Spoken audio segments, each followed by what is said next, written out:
Welcome back to Cham'Pain with Cavanagh. So today we've got a real fighter in the hot seat. So he's an Aussie with a heart of steel. He's got a history shaped by some serious struggles, both inside and outside the ring. Matt Floyd has proven time and time again that he's not here to play games. From overcoming personal demons to putting on a show in the boxing world, he's a man who's been put through it all and he's still standing strong. And of course, he could have a potential big fight with Tommy Fury. So that's on the horizon. Let's dive in and hear what the man himself, Matt Floyd, has to say. Mate, thank you so much for coming up today. I really appreciate it.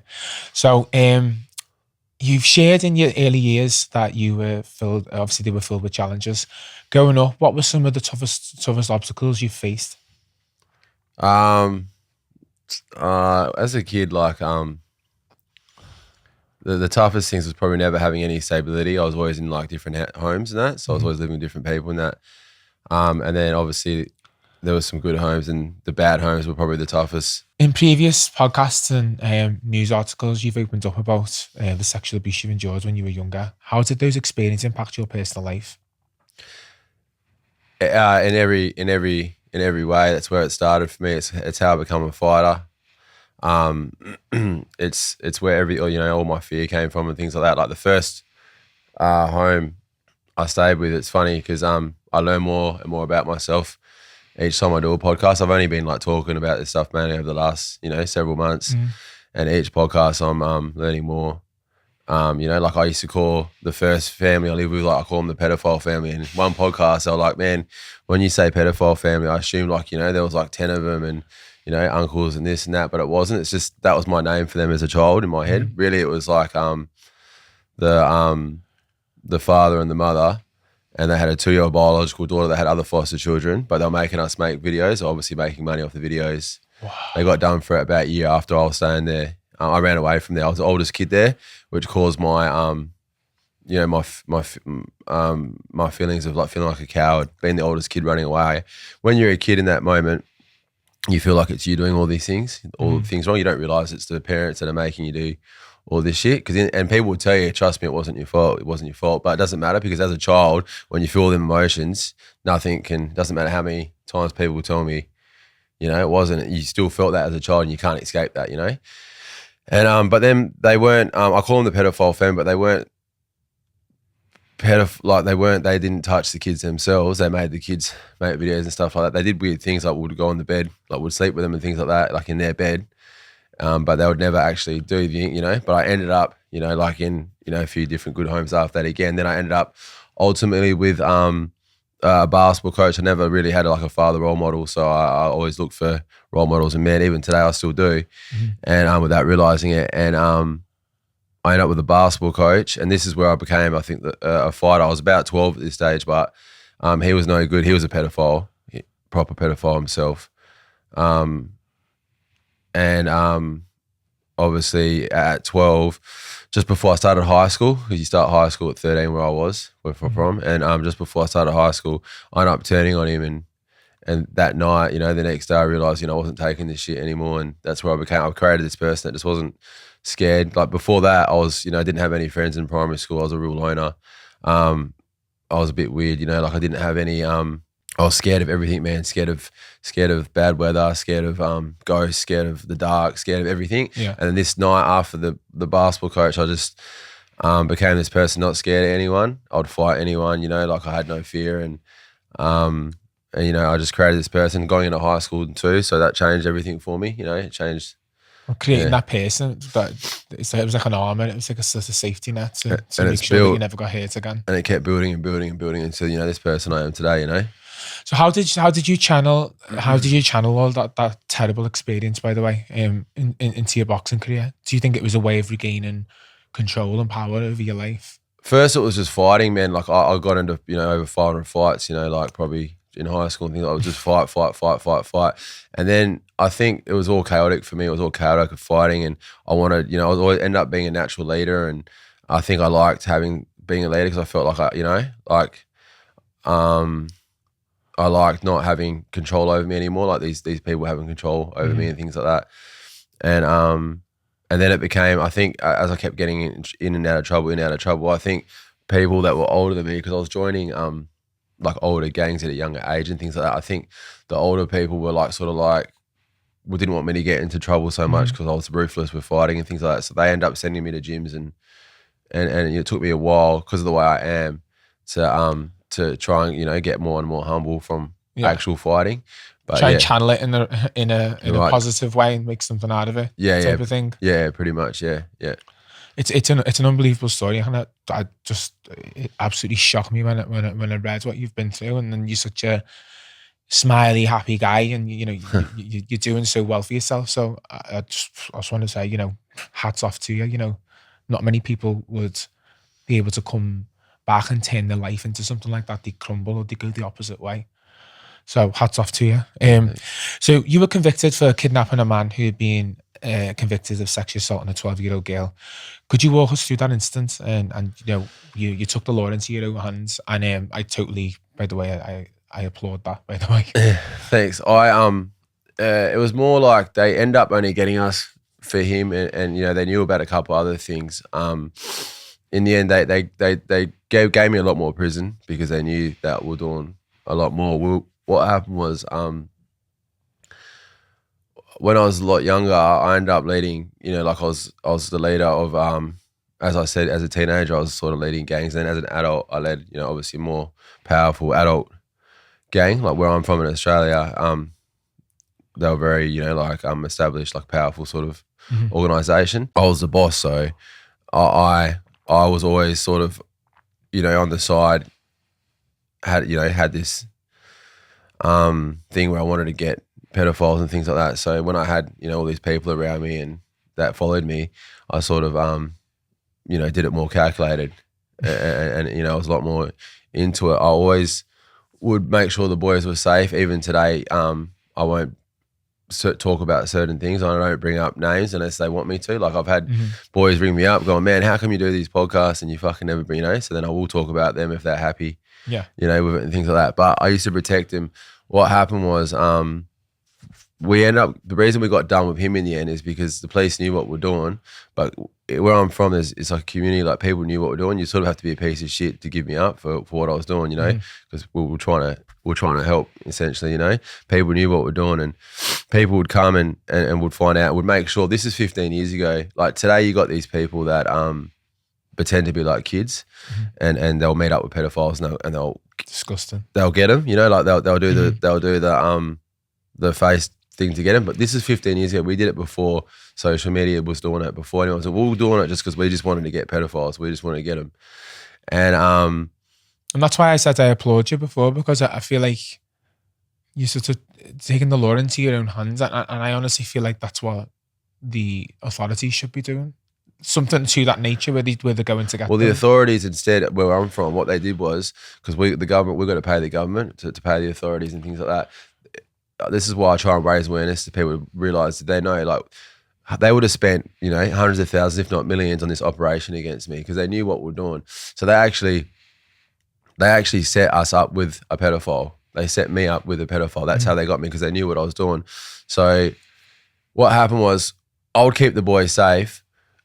Like I'd mask them up, I'd belly them up and this and that and make sure we're safe as possible. And then we had this real smart IT guy with us who pretended he was a kid. He did it real smart. And so when we got the pedophile, when they would meet with us, we had all this evidence against them because they thought they were meeting up with the kid for a week. We had all this evidence and would say, listen, if you go to the fucking coppers, we got this on you. Yeah. And also I'll try and keep them as safe as possible anyway. Like we wouldn't cut off their arms and legs, which, obviously wouldn't be so bad. But you'd probably go to prison for that. But we would mentally torture them for days, make them think they're going to die for as long as they could. I try and keep the boys as safe as possible. So, and that's how we were successful. That's how we got so many, But the one we got, they couldn't get us because of the way we were doing it. And in the end, obviously it came close. We almost got pinched a few times. But in the end, I had this big gym where I was taking people off the street, like people who had addiction problems or teenagers like myself and things like that. I was trying to get them off the street. I put them in this beautiful facility where they could box every day, and I was trying to get them not using drugs and fighting and that. And what happened was, this guy had got done with a 12-year-old girl, and he looked the part. He had tattoos on his face. He didn't look like a pedophile, because most pedophiles look like pedophiles usually. This guy didn't. So what they've done is they knew what I was doing. So they've set us up. They've put him in my gym where I'm taking people in. He's come to us. Obviously, we didn't know he's a pedophile. We've tried to help him, and he was staying with us for about 6 months.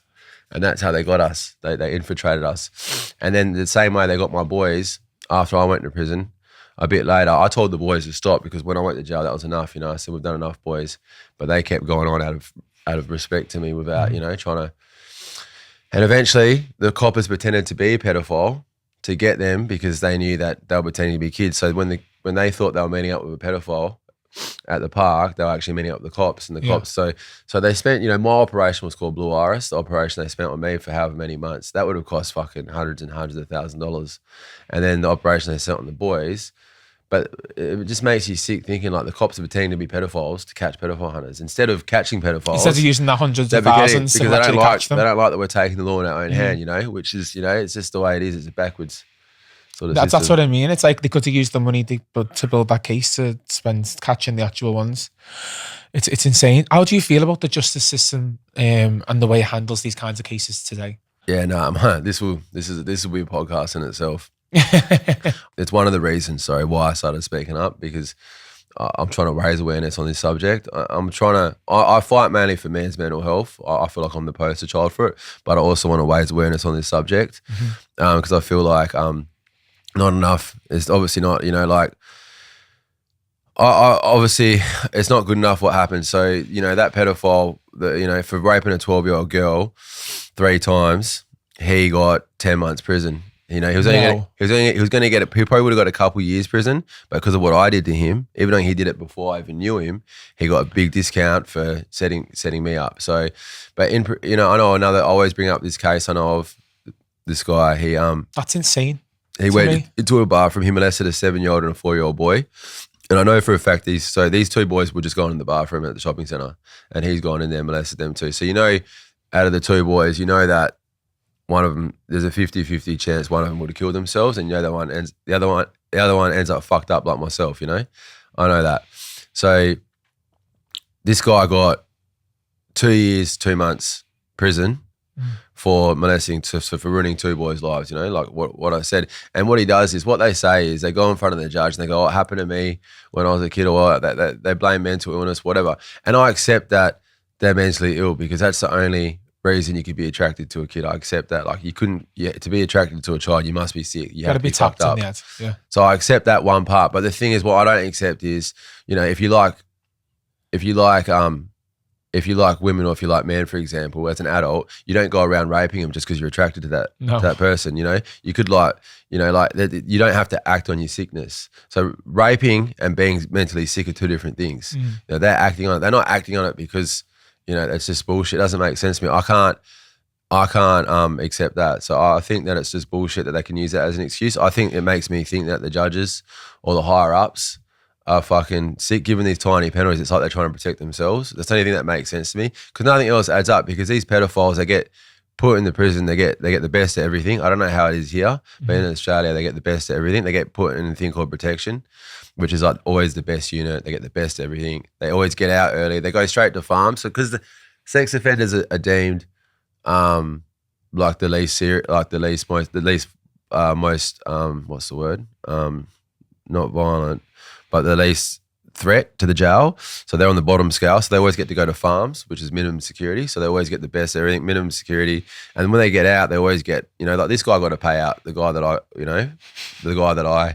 I got, he got a big payout, and they get payouts when they get out, and they get this and they get that, and they end up, there's been that many stories where they end up getting given homes near schools, and things like that. It's just ridiculous, and it's just, and they're always reoffenders. Every sex offender always ends up reoffending. Because they haven't been punished properly. Yeah, in my opinion, like it's almost like they're being rewarded when they're getting out for what they've done.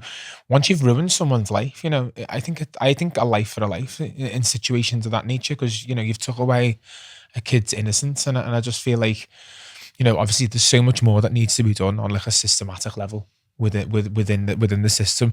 What changes would you like to see?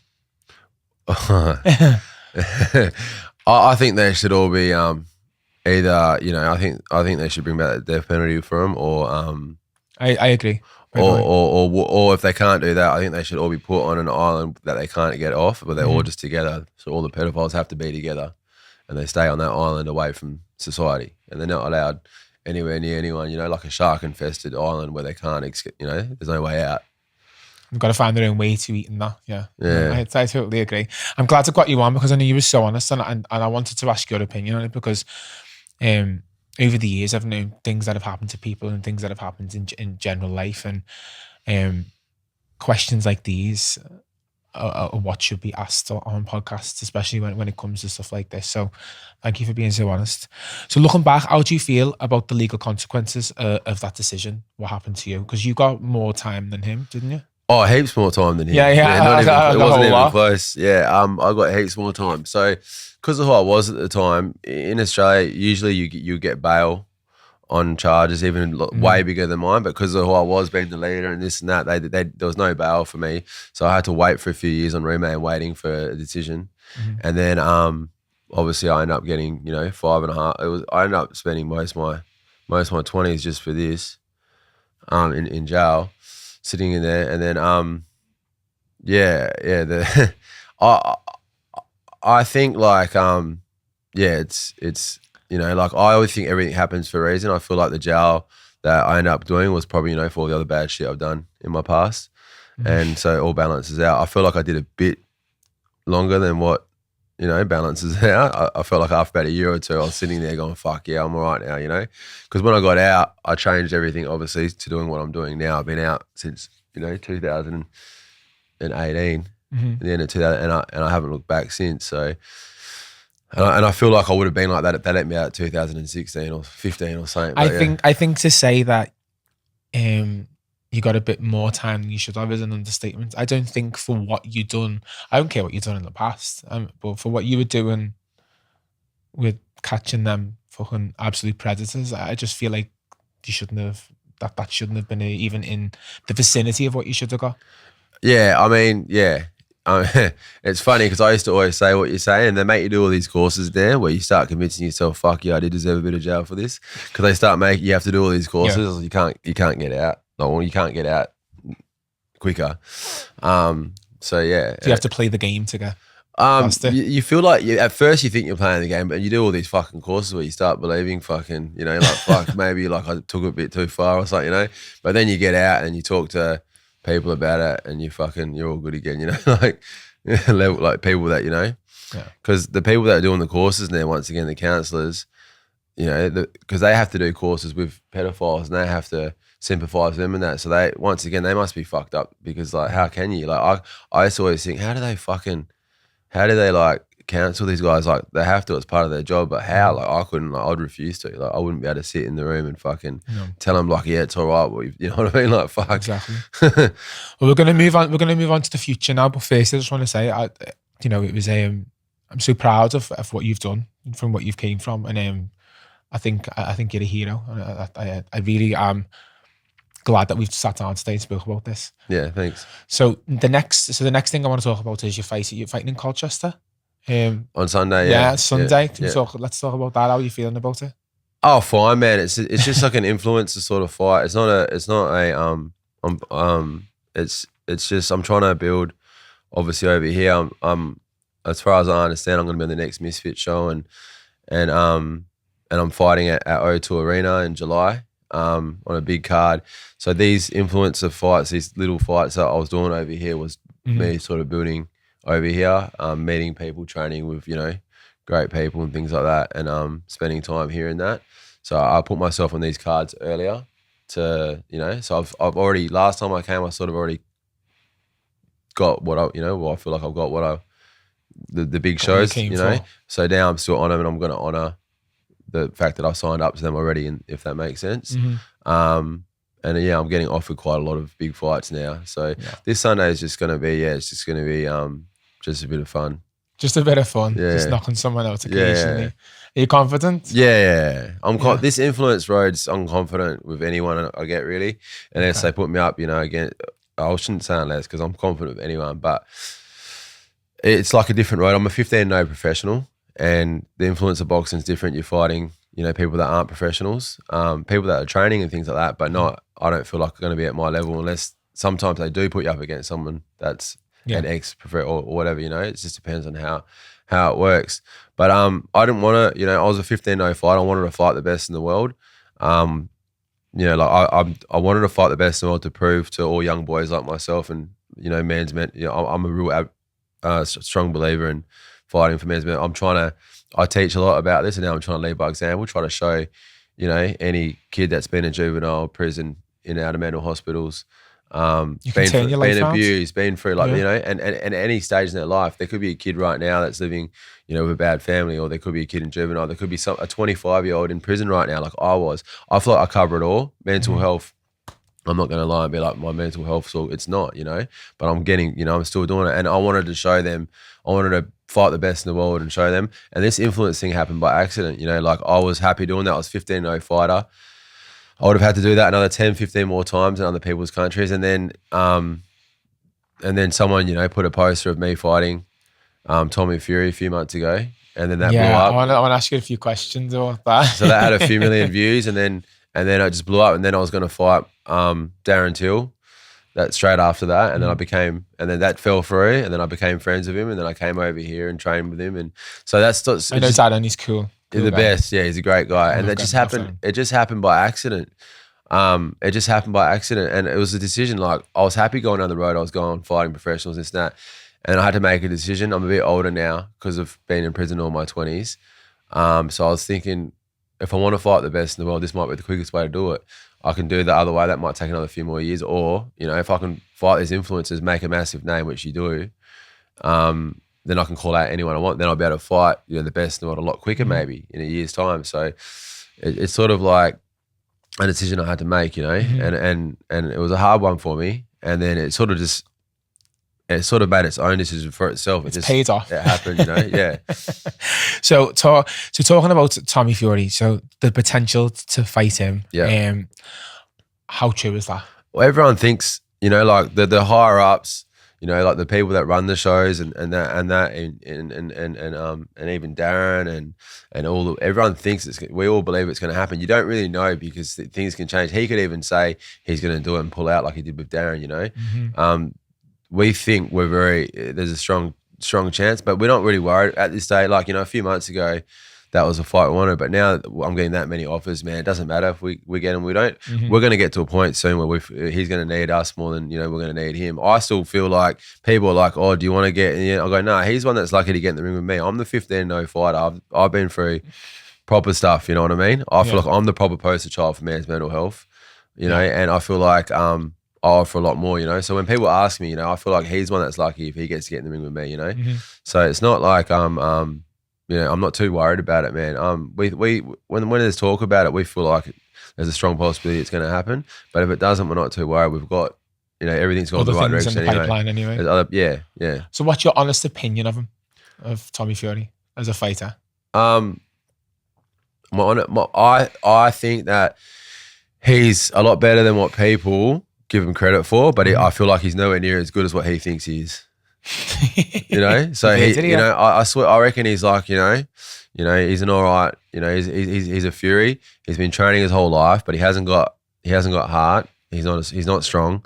But because he's been training for so many, anyone that trains for that years, that has all them people around him, are going to reach the level that he's reached, I don't think I think he'll beat most people that aren't great, but I don't think he wouldn't last long with me.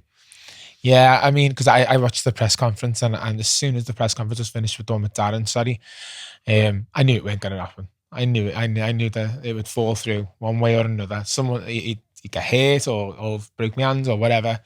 I knew it wouldn't happen. But so you've been through a lot in your life, and from your childhood experiences up to your time in prison, how have you dealt with the mental toll of it all? I've got a different view of it. I try to be as positive as I can. I just ignore. I'm not one of them, I take in a lot of teenagers and things like that. And what I teach them is the best thing that I've done for myself, which is I try to ignore it all as much as I can. I don't go back to it. I try not to see counsellors and really meditate on it or anything like that. Like I can talk about it now, and I've been able to talk about it through the podcast, and this has been the counselling for me doing all this. But how I deal with it is I just keep moving forward. I don't go backwards. I try to be as present as I can be, and I keep trying to reach my goals, and I'm just really strong about that. I really try not to be negative about anything in the past. I feel like everything happens for a reason. I just keep being like that, and I try and teach that, you know. Mentally, I'm not like, if I sat there and thought about my mental health, it's fucked up, you know, like there's heaps of demons, but I just try to like, it's like meditation. Like with meditation, you got to keep going back to it. You know when you get distracting thoughts, and that's what I do when I get these demons or distracting thoughts. I just keep going back to the positive, you know, and that's how I stay as positive as I can be. We are creatures of habit, and that's how our minds work. So I've just taught myself just to keep moving forward and keep pushing through it and just keep avoiding it. And people say that's bad because you're not dealing with it and this and that, but I think it's all right. I think you can just keep doing that to the day you die. What difference does it make? I feel like, you know, everyone's got their own way of dealing with things, and I feel like as long as you're a work in progress and you're not a hinder on anyone else, as long as you're dealing with it in your way, I don't think anyone should have any opinion or comment on it, because look at you're doing really well in your life, so something's actually working what you're doing. Do you think that boxing and fighting has helped you cope with the darker moments? Yeah, definitely, man. Boxing, I don't know exactly. I can't pinpoint exactly where and how and what, but it has. I just know it has. I mean, it's humbled me, that's for sure. I mean, I was an arrogant, you know, when I was a leader and things like that. Like, you know, there was ego, and even now, I'm dealing with, you know, ego and things all the time, and I'm always reminding myself, and I'm trying to, you know, wear and things like that. And fighting always humbles you. It was funny last night. I met a coach in London, and I've got family in Ireland that didn't even know I existed, from my mother's side, and I met them all, and I've known that, you know, I met them all through this process over the last few months. And then he goes to me, "You realise that he goes, you realise how amazing boxing is?" And I said, "What do you mean?" He's like, "Well, boxing led you to your family, you know." And I didn't even think of it like that. I was like, "Fuck, it is because of boxing that I met my family in Ireland." So that's just like, you know, I know that's not really the point you're making, but it's just like, yeah, it's mysterious, you know. It's nice that though. And I'm able to help people. I'm able to change lives, kids' lives. You know, I've taken kids. I've got a kid I took off the street who's the Australian champion now. He runs my gym for me. I've had kids that, you know, I've helped them through boxing, and because of boxing, they stopped getting into fights in the streets, and now they're playing AFL, which is like the biggest, it's football in Australia. So yeah, so you know, there's been quite a few success stories where, you know, and it's helped a lot of people. I've seen it, I've watched it help people myself, you know, and obviously with myself, I feel like it's humbled me, it's helped me a lot, and it's, you know, it makes you a lot more confident. You feel better about yourself in every way and just everything, you know. I totally agree. I mean, I feel like mental health in sport in general is overlooked. And obviously you've been through some intense personal battles. What advice would you give to other fighters who've dealt with trauma, who are dealing with or have dealt with trauma from the past, such as yours? Just every time you get thoughts of, you know, your trauma and that, go put it into the training, you know, like repeat it. So yeah, like I said before, like it's like a meditation, you know, you get a bad thought, you know, just train, just go back to your training, and then just ignore, you know, and you will eventually, it will go away. We are creatures of habit. If you keep doing that, every time you get a bad thought, you put it into push-ups or hitting a bag or whatever, you make that a routine thing, which is, I've got my tools now. You know, if I get a certain bad thought, that might be, you know, 100 push-ups. Another certain thought might be, you know, chin-ups, whatever. And I have done that, and I've taught myself that, and eventually, you know, before you give that thought any power, you're doing push-ups before you know it now, and you forget about it by the time. It's just like meditation. It is a bit like meditation, isn't it? It really is. So you talk about before meeting your Irish family. Have you ever met your birth parents? Yeah. Okay. Yeah. How was that like later on in life? Yeah. I still speak to my mum. That I just obviously she did the best she could, man. She really loved me. She had mental illness. She was sick, you know. She didn't have any help. She had no money. She just, if she could have, you know, given me a big house and stability and all that, I'm sure. I know she would have. She just had a lot of problems herself, you know. And she loved me, and she's always, even till this day, she still loves me, and she's, you know, she'll do anything. You can always see it. And I actually don't like talking about her in podcasts for the reasons where I don't like her watching them and things like that, because I know it just does bad. But I always, when I still like, I went and saw her just before I come, actually. I don't see her as much, but as what I probably should. But I always remind her that I know that it wasn't her fault. I think there's no point in like making them feel like, because everyone's got their own, their own. And I know that she feels, you know, Well, I'm glad Yeah. that he's a reconnected, because it was one thing, because I'm really close to my mum, so that was one of the things that I wanted to ask, because I'm a mummy's boy, as we call it here in Liverpool. So you talk about, I just want to talk back to about your gym. You said you've took some young fighter and he's a champion there. Can we talk about that? Joel. So Hmm. that's Joel. What we do is we don't get any help from the government. I just remember a lot from when I was a teenager. So I try to build things like what I needed when I was a kid now, and I try and help them. And we've taken in heaps. You know, you might get one good kid out of 100, and one of our good kids. I've had Joel for years. You know, since he's about 16. He's the Australian champion now. He's a professional. He runs my gym. He's actually got a big fight coming up. And he's doing really well. And we've had quite a few success stories. He's, you know, my probably first big success story, my main one. That's why we're talking. But we've had other boys that have, like I said before, have ended up playing AFL football or are doing good. There's one boy that's doing really good, and like he's a rapper, like a musician now. And Yeah. so it's not all about, like, it is all I can teach is fighting. That's all I know. That's all I'm good at. But they reach other things from there. You know, we've still, you know, we've had quite a lot of fighters as well, and boys that fought in the amateurs and they're just working now and whatever. Obviously I want them all to become the best in the world at fighting, Of course. but that, you know, that's all I show them and teach them and give them structure. But what our place is we've got a place across the road from the gym, and then even my own place, I end up taking them in if there's not enough room at the places. I'll put a mattress in the bathroom if I have to, you know. And we've always taken them in. It's not funded by the government. There is no homes for kids. You have to go into the system, which is what I try to stop from happening, which is what I take them in, because, you know, it's probably not even a legal thing, but no one's going to really give you up. Same with the pedophile hunting thing, the people don't really. But it's like, I just fund it myself. I've never had any help, and I've been doing that for years, man.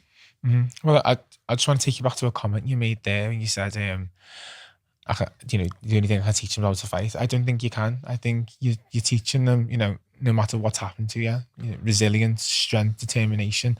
I think you're teaching them all them things as well. So don't undersell yourself and say you can only teach them fighting, because when they listen to your journey, you're teaching them a lot more than you think. Kids remember things, especially when you're good to them. You know what I mean? Well, that's the main reason I was trying to with the Tommy Fury fight, for example. What I said when when that fight was, if it happens, I said I'm you know, if it's millions of pounds, it's all gonna man's mental health. I said I'll sign the contract where you directly put it into me, because I honestly was doing that for that reason, to show them resilience, to show these kids that it doesn't matter where and this and that. Because I needed that, because when I was a kid, when I was in jail, I was like, I was asking, can these things be done? You know, you don't have anyone, you don't have really anyone, like no one really has done it or talks about it or shows, you know, things that. And I feel like I cover almost everything, really, you know, from you know, being abused, man's mental health, being in and out of mental hospitals, being in and out of jail as a child, and then as an adult, you know, leading gangs. I feel like any of these kids, these men in these situations, they can sit there, if they do hear my story, they see me reach that platform. That's why I was happy to donate all the money, because I knew that they would have heard that and seen that, and it was more for that reason. You know, if I could at least accomplish that, because that was my main goal. You know, my selfish goal was I want to fight the best in the world. I want to do that for myself. But my first goal above that was, which is why I was happy to do the Tommy Fury fight and not go down the other road. You know, that's why I went down the influence road in the end, was because my number one goal of fighting for man's mental health ended up being more important than my selfish goal, which is to fight the best in the world, my ego goal, because that's my ego. Ego. Yeah. And you know, everyone goes on about an ego. I think an ego is good. I think having a bit of an ego is good, because it gives you a slight edge. Don't you think? Absolutely, man. And I'm just trying to understand it. And every day I'm battling with the ego, like, you know, like at the very start, because of who I used to be, being, you know, the boss of a gang, like a bike club. I at the start, when I had trolls, you know, when I started my career, I'd be like, how dare they talk to me like that? Let's meet up in the park now. And like, you know, and I've had to, you know, even today, like, you know, if I have someone bump me, you know, I have to work on it all the time, you know, I have to remind, you know, but ego is definitely important as well. But you just got to try and be as humble as you can at the same time. You're the first ex-gang leader I've ever had on my podcast, so I'm made up about that. So with all that you've been through, do you think that boxing's giving you a chance to prove yourself? And do you think you're doing it? Do you think you're doing what you set out to do? I think I'm on my way to doing it. I think it's early days, and I feel like it's all like there were stages where like, what am I doing and this and that, and now it's like I'm seeing, oh, this year's been a massive year for me, and it's all starting to make more sense. And I feel like I'm heading in the right direction. There's still a couple of more months to go, mate. You're gonna smash it. So I'm gonna give you 2 words, and I want the first word that comes to your answer. So you pick one. So it's like a quick fire round, if you will. Okay. So I've tried to make them as Australian related as I could. So okay. So kangaroo or koala? Koala. There we go. Starbucks or Costa? Starbucks. Coke or Pepsi? Coke. Dairy Milk or Galaxy? I don't know them, but Dairy Milk. Dairy Milk is a chocolate bar. Cadbury's or Galaxy? Do you not have them over in Australia? I don't think we have Galaxy. We've got Cadbury. Okay, so we're gonna stick you with Cadbury then. Yeah. Manny Pacquiao or Floyd Mayweather? Floyd Mayweather. Vegemite on toast or Tim Tam Slam? Fuck, they're both good, man. Vegemite and toast. Outback or Bondi Beach? Outback. Outback, okay. Tommy Fury's jab or Jake Paul's right hand? Jake Hall's right hand. UFC or boxing? Boxing. Put a shrimp on the barbie or a snag in a roll? Snagger. G'day, mate. Or how's it going, bro? How's it going, bro? Crocodile Dundee or Steve Irwin? Steve Irwin. Boys Town or Glen Inns? Boys Town or Glen Inns? I know Boys Town, I know the other one. There we go, then we'll get that one. Rugby or AFL? AFL. AFL. Great, you've answered them. Yeah. Right, I love that. So you're still at the peak of your career, but looking forward, what are your ambitions within the sport? Is there any specific titles or fighters you're hoping to face? I just want to fight the best in the world, and I want to. First of all, I want to say what I said before. I want to raise that platform to raise, fight for men's mental health, and then secondly, I want to fight the best in the world. Okay, so there's no one in particular you're not bothered who it is. Oh yeah, I'm a big fan of Canelo, man, and I'd love, if I could fight him, that would be 100% Canelo Alvarez. Yeah, so that's more of a that's the boxer I probably respect the most. Okay. That's fighting today. I love that. What's one thing? What's one sentence you'd like someone to say about you and your legacy? That he proper fought for man's mental health. He probably did, and he did it. He showed all men that anything can be done. He did his shit. Yeah, he got shit done.